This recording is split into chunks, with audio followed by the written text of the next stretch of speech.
Welcome to The Call to Rise, the podcast for sacred rebels, visionaries, and conscious changemakers.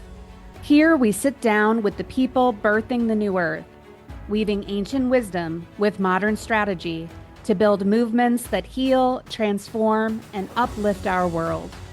I'm Mackenzie Darling, your host, inviting you into honest conversations, practical tools, and hard-won wisdom to awaken your power and to inspire you to answer the call to rise and to meet this moment in history.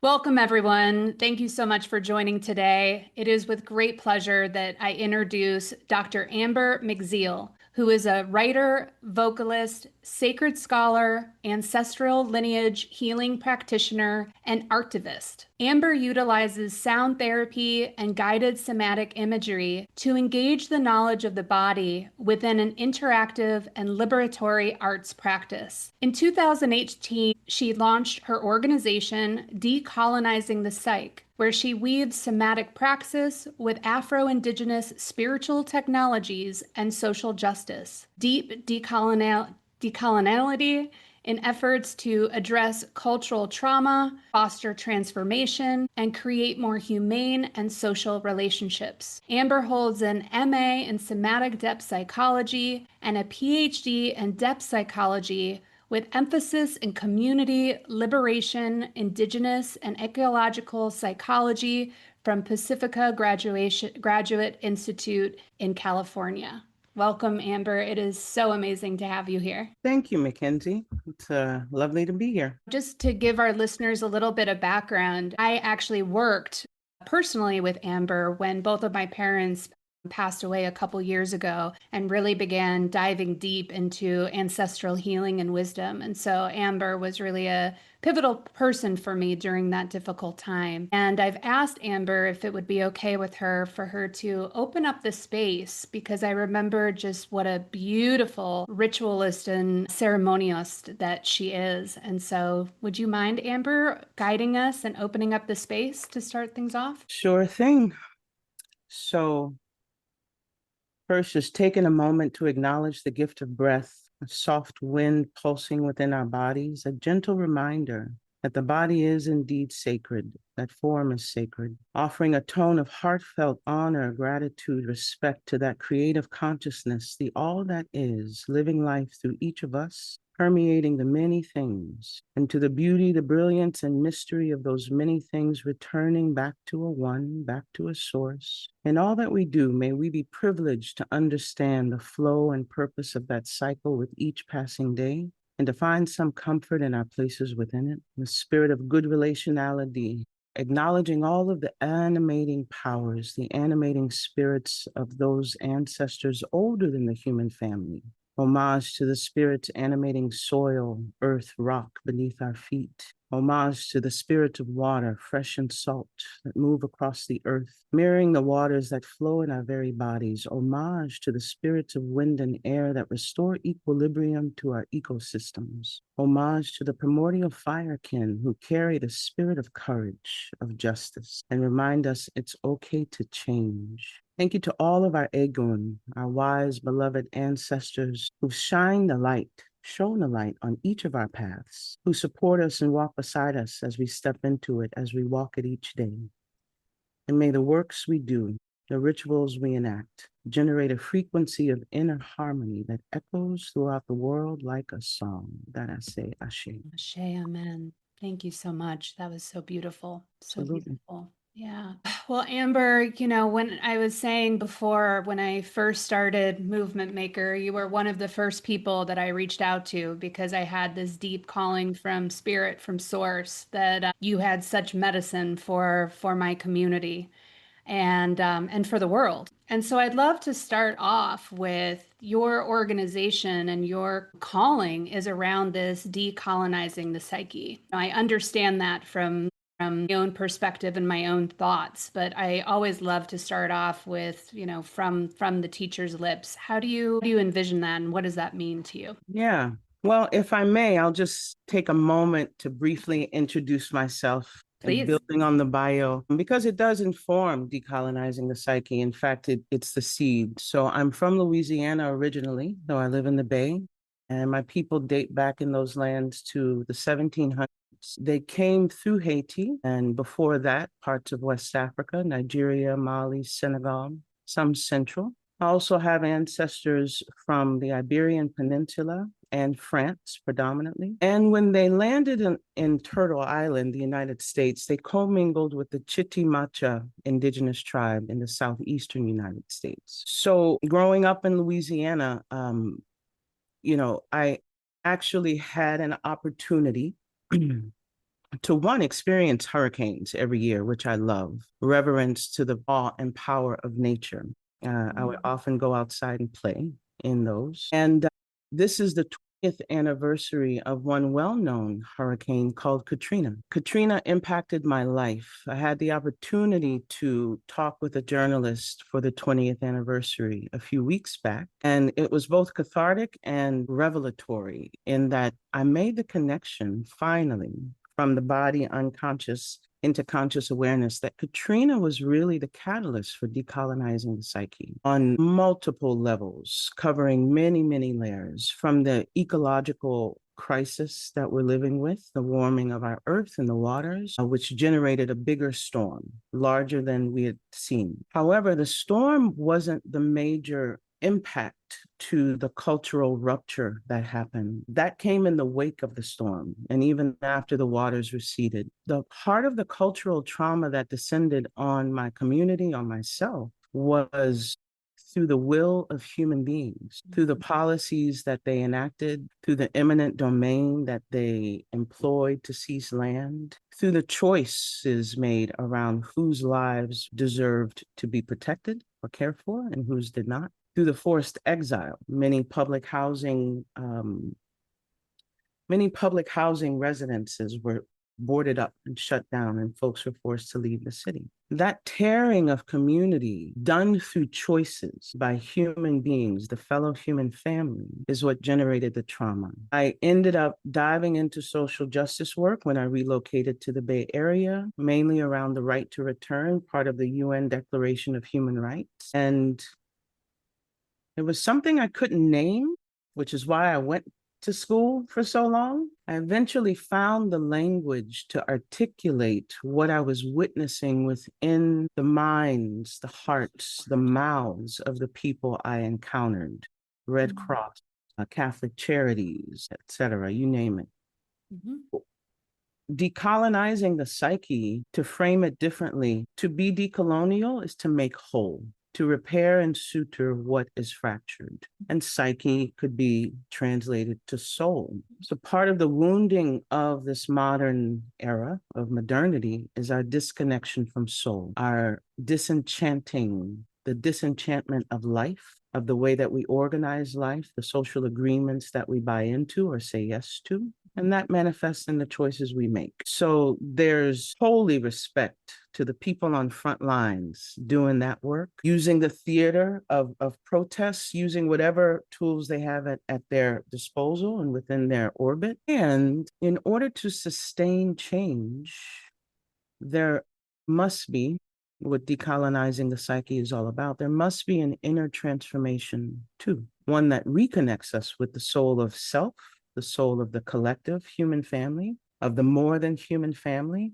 of the rest of life, like the earth as sentient, the waters as alive. So that's what that's about. And that's what my work is focused on. It's quite the work, and you definitely have your work cut out for you. Thank you so much for unpacking that for us. I've never actually heard anyone say the theater of protest, but that's an interesting way of saying that. Yeah, and our ancestors were thespians too, in their own way. Before there was theater, there was ritual. Mm-hmm. And it was performed in the temple. All of that, the gesture, the movement, the attention to detail and composition, the harmony making of a mandala, that's involved in the mandala. Ritual is the sacred word for it.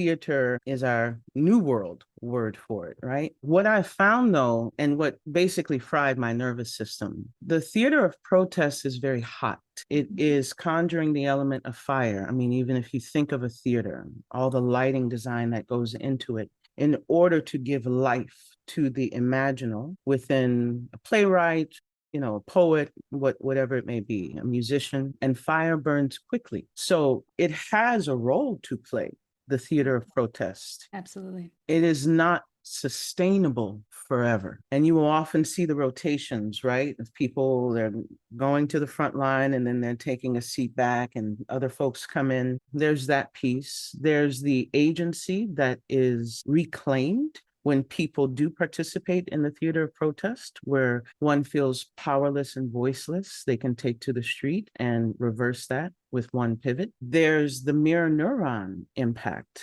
Folks witnessing the theater of protest are also affected, right? Through that mirroring of experience and the sensation and emotion, the neurochemicals that flow through the body. So it has a function for sure. Absolutely. I think we're saturated with heat, however, these days. And so all of nature, every indigenous spiritual technology, the cosmologies that I tap into, my practice being Isheshe out of Yoruba land, Nigeria, Vodun out of Haiti, they all center on balance. So where there is too much heat, you have to bring in the coolness. I keep saying that I truly think that our biggest spiritual work is to find the balance in everything, the masculine and the feminine, the ancient wisdom and the modern strategy, right? To find that equilibrium within ourselves is so important. And I'm wondering what would be your advice for the movement makers out here that are trying to make a change and trying to find that balance within themselves? How do you be in right relationship with both your body and also the calling and your purpose that you're here to do? Ooh, that's a big question. It sure is. It sure is. To be honest, I work best through the portal of intimacy. So really understanding the change road an individual is walking or their collective helps me articulate or transmit what the balance would be. But going back to what I mentioned with the theater of protest and our saturation with heat. One thing I'll lift up is spiritual activism. It is the turn that I made when I sat down my participation in organizing post-Katrina. It was definitely the pull that brought me to ancestral medicine and fueled the saying yes to becoming a lineage healing practitioner. Attending one's inner world, being able to notice sensation takes a certain quietude.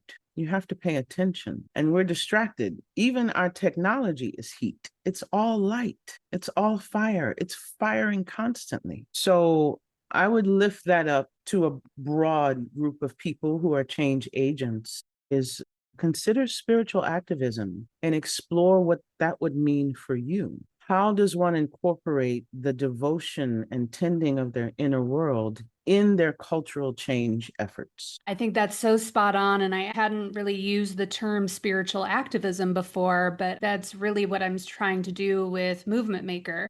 I was telling you before that I've created this 6-month Movement Maker incubator where I teach and train new activists how to build movements using modern strategy and ancient wisdom. And the first 4 modules, I begin with the connection to source and how they can become a good steward to their movement through channeling the divine and being connected to source. Then going into ancestral wisdom as really the bedrock of the blueprint, as I mentioned before. I think that understanding your ancestry is strategy because it's bloodline to blueprint of what you're here to offer and the reparations and gifts and wisdom that you can bring forward. And then the next is around energy management, really getting, in tune with your soma and balancing that calling and your humanity in a really balanced way instead of burning out and from that fire, like you're saying. And then the last is looking at power structures, how we are holding our own power and looking at the power structure, the colonized structures that have been, swimming in our stew since we can remember. I bring all of that up because what you're talking about, that is all spiritual activism. And I think that for me, that is the foundation of movement building. You cannot, nor should you, move forward into movement building until you really have those looked at in a deep way. If you at least want to be the servant leader that's in integrity with your calling. So I would love to unpack some of that and what you think of all of that. I know it's a lot to cover. We can give it a good college try, Let's as do they a say. good old college try. Yeah, I love it. I want to pause for a quick moment. If what we're talking about today resonates with you, you'll want to check out the Movement Maker Incubator, my 6-month intensive where I guide sacred rebels and changemakers to birth their own movements using ancient wisdom and modern strategy. You can join the waitlist and learn more about this sacred rite of passage for changemakers at globalmovementmaker.com/incubator. So as you were speaking, and again, congratulations on birthing this vision, and may it be well resourced and blessed. May it touch in generative ways the people who participate. As you were speaking it, what came to mind in the spirit of wholeness making and not siloing present experience from the past, which is what coloniality does. Colonialism, the invention of races, which is just a hierarchy of who's human and who is not, is all about separation. In order for the Irish to leave, to escape their lot within the early formation of the United States, they had to enter into a new category, a new identity, which we call white. In order to enter into that new identity, along with the Italians and everybody else, they had to relinquish their European identity or ancestral card. So in what you're describing, what we are living with now, the systems we are living with now, are the ancestors in the present moment. They're not dead. Right. Even though they have transitioned. The legacy is what lives on. The choices made is what lives on. The inheritances passed around is what lives on, right? That turning back in the Akan tradition out of Ghana, they call it Sankofa, and it's symbolized by a bird that's flying forward, but it's turning its head backwards to catch an egg on its back. And the medicine within that symbol is, in order to move forward, as you're saying, into the blueprint, I have to look back. I have to know what I came from. Right. I have to understand what I've inherited and why.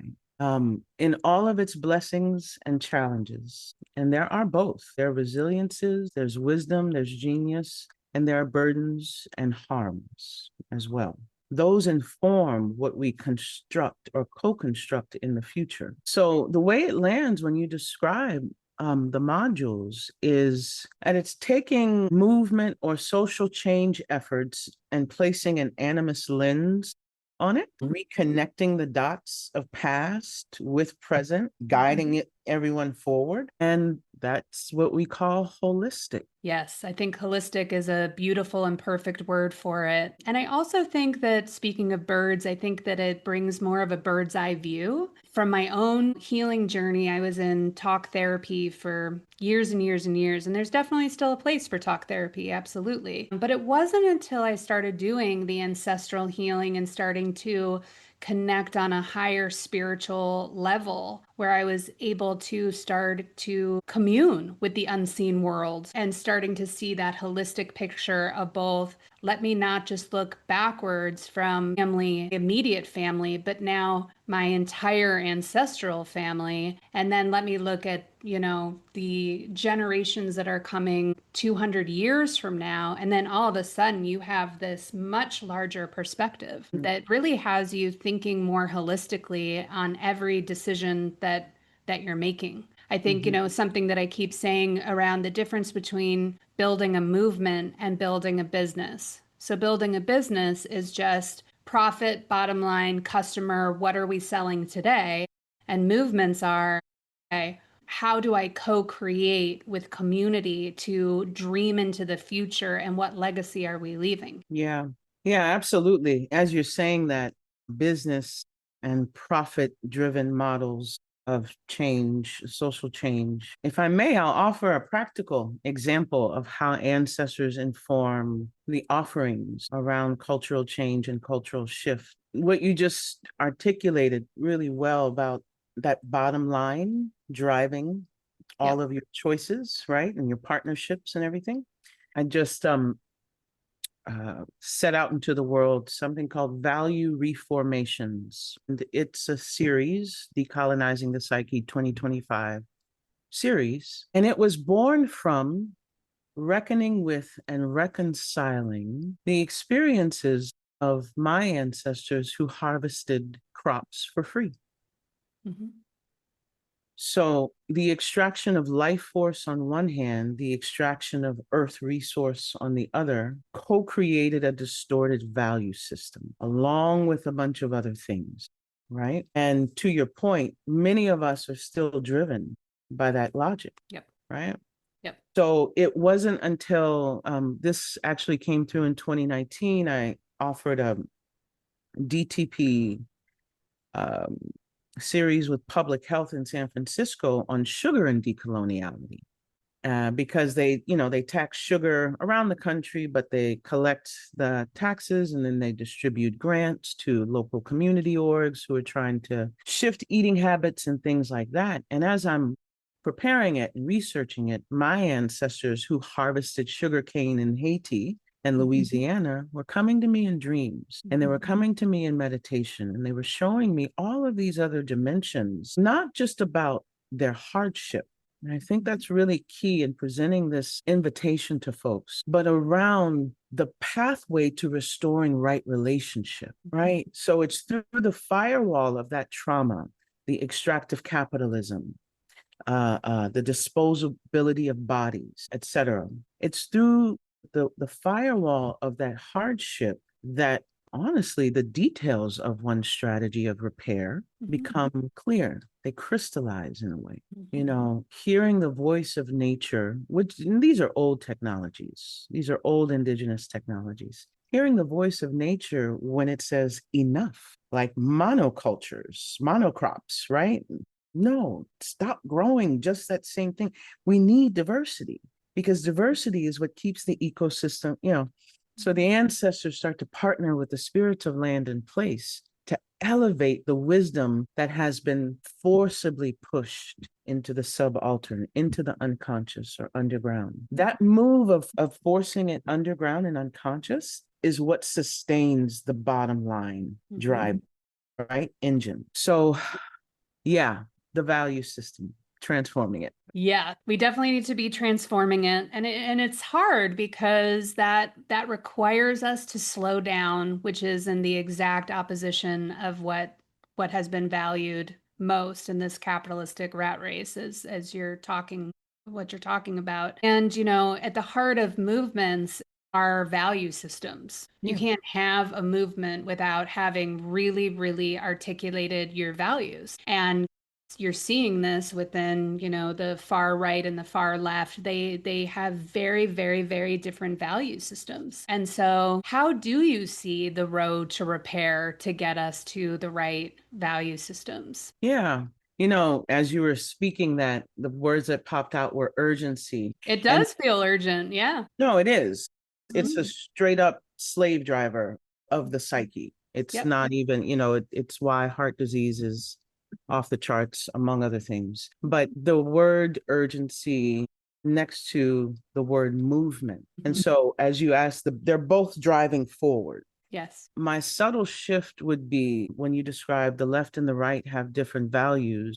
Not only are movements centered around values, culture is centered around values, right? Absolutely. So the way I hold it is I'm actually talking about cultural change, and Absolutely. I'm moving around that as in Vodou they call it the potomitan, the center pole that all of the initiates move and dance around. So the potomitan, the center pole, is culture, Mhm.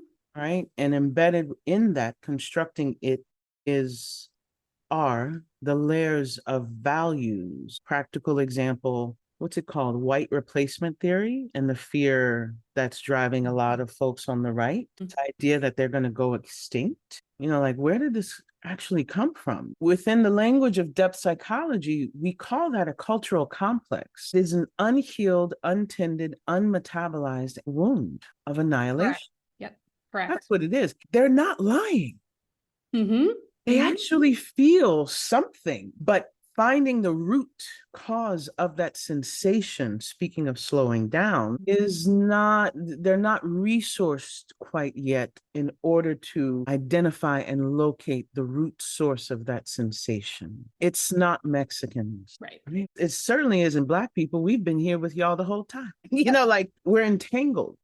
We're in a relationship in this particular United States project. So clearly you're not going anywhere. Yeah.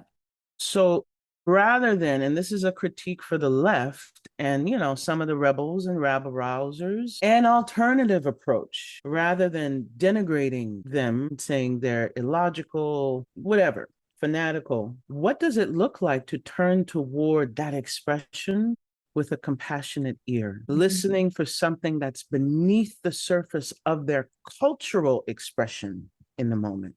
The cultural expression is 4chan and all of these fringe, dark web, you name it, sects and groups, right? And the narrative of white replacement. That's the dominant narrative. What's the sub-narrative? That's where ancestors come in. That's where bigger powers come in. That's where the earth itself that we're all standing on and in relationship with comes in. So centering the cultural lens, cultural change as the goal, cultural trauma healing as the process. For me, what comes up is, for those French ancestors of mine, what about the Inquisition? What about feudalism? What about sophisticated torture campaigns, public torture campaigns, as a psychic residue within an ancestral lineage? How might that inform the narrative underneath that's coming out in the dominant waves? And I'll work with you from there. I would love for you to talk about that repair process, what that entails and how people can get more involved in what the stages are for that. Every episode of the Call to Rise podcast is about the changemakers and movements reshaping our world. But the podcast is just the beginning. On my Substack, I open the door wider, sharing my personal journey with movement makers, the wins, the struggles, and the behind-the-scenes rituals that help leaders birth what's next. If you're ready to go deeper into the frameworks and practices you hear me hint at here, join me at globalmovementmaker.substack.com. Yeah, sure. So first, it's important to name that ancestral reverence practices is not new by any stretch of the imagination. They're one of the oldest spiritual technologies, if we want to use that framing, known to the human family. They exist in different manifestations cross-culturally for a really long time. The approach that I've learned and what I've been trained in, a certified practitioner process, is through ancestral medicine. The founders, a fellow by the name of Dr. Daniel Four. So the first piece is all of what I'm going to describe in a short amount of time it's in the book, Ancestral Medicine, that he wrote. And that's what this approach is rooted in. So I really honor him for saying yes to this call, because I believe what I've experienced through my own process with it and sharing it with others is it is uniquely suited for the cultural rift we're in right now. It's accessible enough, it's linear enough in a way, yet informed by the old ones, informed by older traditions, some Eastern mystic traditions, shamanic practices, some West African religious practices, some Sufi Islamic practices, among others. So the work is grounded in some cross-cultural agreements. And I'll start with the first. One is that something exists after we die. Cross-culturally, among most indigenous groups, they agree. Tibetan Book of the Dead, Egyptian Book of the Dead, you name it, they all agree and have a way of describing that. But consciousness continues after death. The second cross-cultural assumption is that not all the dead are equally well when they die. So just dying doesn't make you a saint. It doesn't make you benevolent. or even a source of wisdom or insight for your descendants. Given what I described about European cultural traumas, for most of us living in the West, living in the modern moment, our people did not carry forward those rituals and practices and ceremonies that would assist souls to become well. There are rites of passage that have existed for a long time. In fact, that's what the Tibetan Book of the Dead is all about. It's actually not translated as that. It's called the Tibetan Book of Living and Dying. It's basically teaching you these are the stages that you will go through. We're going to give you the heads up so you're not so surprised when you cross over and you can continue the journey, right? But part of the colonial project required the erasure of those violently in most cases. So we end up with a lot of wandering ghosts, a lot of dead souls who don't have direction or support or connection. This is where the ancestral trauma, unmetabolized ancestral trauma, intersects with cultural trauma that intersects with intergenerational trauma. So things left undone, untended within an ancestral line can easily trickle down and start to move through the lives of the living. I think we're seeing a heck of a lot of that right now. I name a few hot spots on the earth, but we don't have to. So not all the dead are equally well. The third agreement is we're entangled. We have a pact with the dead and they have one with us. We impact them and they impact us. I described it in the not so generative way with inherited ancestral trauma. And when change is effected, they can also impact us really well. You know, engaging in the lineage healing practice, those ancestors from Europe have been some of my most profound allies in cultural change work. And that leads to the final agreement is that the dead can change. And this is the liberatory arc of the practice. Even those who have committed great harm, and none of us are exempt, even those of us who have ancestors who endured great harm, things can transform. They can be alchemized and integrated. They can become sources of wisdom and guidance as opposed to burdens that debilitate us. So within the book, along with courses offered by Ancestral Medicine and practitioners who offer sessions one-on-one, like you described us partnering in, we support people through a process of coming into deeper relationship with their well and vibrant ancestors to heal cultural and intergenerational trauma. That's what we do. Beautiful. I really want to plug you and your work. You are an amazing practitioner, and I'm just such a believer in this work. I think that as a movement, I think that is the movement to get more people into doing this work.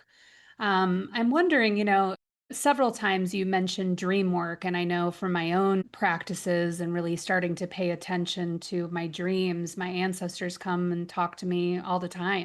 As an entheogenic minister, I often can commune with my ancestors within connection through plant allies. And so I'm wondering, what are different ways and advice that you would give to movement makers that are feeling called to step into leadership and bring in an ally within their movement building, and how to really start connecting in that place? Yeah, well, bliss to the dreams. I'm a big fan. You already know. Absolutely.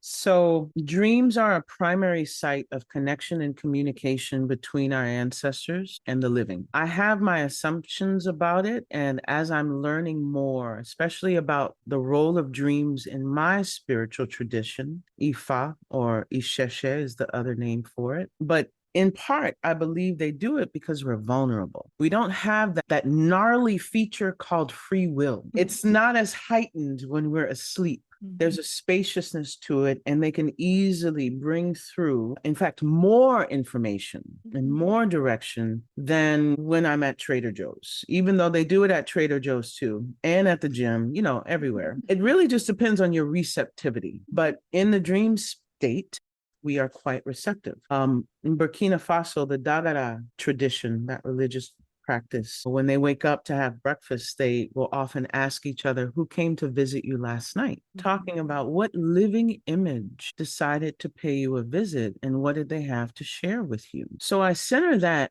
to now weave in the language of depth psychology as advice to your folks and those you will partner with and support. The psyche is real. The non-material world is as real as we are. The only thing that determines one's experience of that is the capacity to receive it. And often our intuition has been shut down, these sensibilities calcified through religion, fundamentalisms, society at large, et cetera. And so that opening to really receive and be in intimate relationship with the more than human non-material world, it's lacking, Mm-hmm. So what the depth psychologists say, in order to become a tender of the deep, which change work is deep work, period. Period.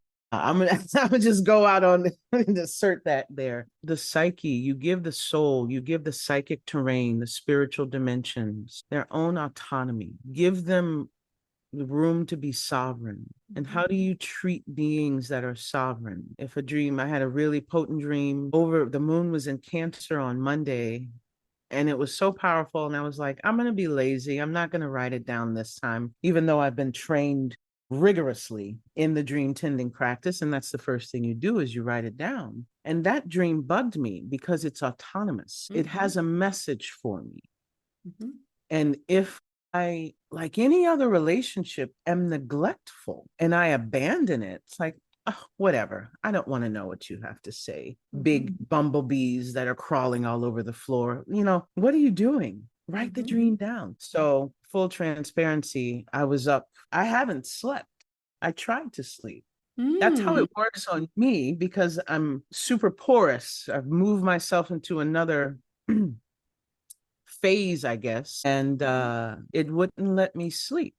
So that's an extreme scenario. But for you, the folks that you will partner with and support, just start by taking it seriously. Take seriously the living image that visits you in sleep or waking dream. Don't underestimate the psychic data, the content, the information that it wants to contribute to whatever it is you're doing on the earth. And then if you need help, coalition build, source up with practitioners, take a seminar for a weekend, figure out what the strategy is, get the tools. I mean, I learned the dream tending practice from Stephen Eisenstadt, who was the previous founder of Pacifica Graduate Institute. And he's got a book.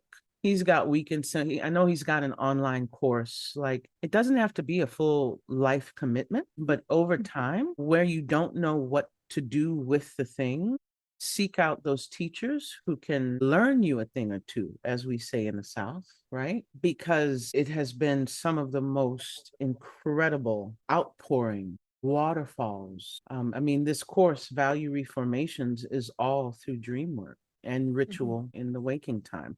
But to give it a somatic lens, ritual and dreams, as well as meditation, they're stimulating similar brain waves, theta brainwave state, a light trance. Plant medicine is also tapping into, along with others, it's not that reduced, but you're shifting your consciousness. You're really widening it when you go to sleep or when you participate in ritual or when you meditate. So yeah, they're real. Take them seriously. That's right. Amber, as we wind down this session, I always like to ask my movement makers when we think about legacy. 100 years from now, what's your legacy? What have you birthed into this earth through your work? Wow, that's a really great question. My heart is bringing me toward the thing that doesn't leave me alone, birthing into this moment and for the next 100 years, the remembrance, the power of memory of radical love, especially in the face of cruelty and dehumanization. Whatever identities it's operating through or landing upon, none of us have exclusive rights to suffering. And my hope, what drives me, what wakes me up in the morning, the legacy I've inherited is the radical love tradition that brought my people through, which allows me to be here in this moment. Beautiful, beautiful. Thank you for sharing that. And may it be so, that radical love. And may all of these movement makers lead with that radical love, because as we know, the only thing that really pushes us forward is love. Yeah. So thank you for that. Amber, what are ways that people can get connected with you and work with you? I see. Well, the swiftest pathway is my website, decolonizingthepsyche.com. There's a contact page on there if you'd like to reach out with a message or a note. And my direct email is amber@decolonizingthepsyche.com. And there you'll find all the courses and the lineage healing offerings. Wonderful. Well, thank you again so much for taking the time. I just am so inspired by you. If there's any way that I can help support you and just be a champion of your work, please let me know. And I look forward to the continued conversation and work that we both are being called from our ancestral line to do. Thank you, Mackenzie. This was really lovely. Thank you for listening to The Call to Rise. If today's conversation stirred something in you, subscribe and share it with a fellow movement maker. And join our community at globalmovementmaker.com. Till next time, keep leading with courage, keep weaving ancient wisdom with modern strategy, and always remember to answer the call.